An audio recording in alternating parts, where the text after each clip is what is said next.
আসসালামু আলাইকুম and welcome to another video.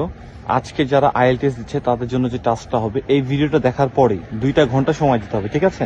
ভিডিওটা দেখা শেষ সাথে সাথে 2 ঘন্টা এই কাজটা করতেই হবে।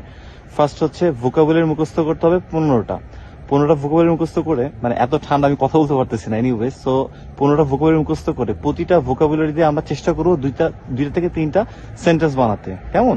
সো 2টা থেকে 3টা সেন্টেন্স বানাবো 15টা ভোকাবুলারি। আচ্ছা, গেল একটা। সেকেন্ড যে জিনিসটা, ফর্মাল ইনফর্মাল ওয়ার্ড, যেটা রাইটিং টেস্টে খুবই দরকার।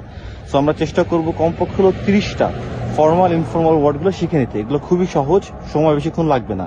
গেল 2টা। আর থার্ড হচ্ছে লিসেনিং এর ক্ষেত্রে সেকশন 1 এন্ড সেকশন 4 এ কিন্তু প্রচুর ফিল ইন দ্য গ্যাপস আসে।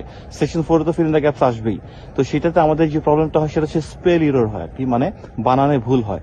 সো আমাদের যে ক্যামব্রিজ বইগুলো আছে আমরা চেষ্টা করব 1 থেকে যদি না পারি তারপর 10 থেকে 15 পর্যন্ত যে 5টা বই আছে সেই বইগুলোর যে লিসেনিং এর সেকশন 4 এ যে ওয়ার্ডগুলো আসে সেগুলো একটা লিস্ট করা, সেটার অর্ধেকটা মুখস্থ করে ফেলা, ঠিক আছে?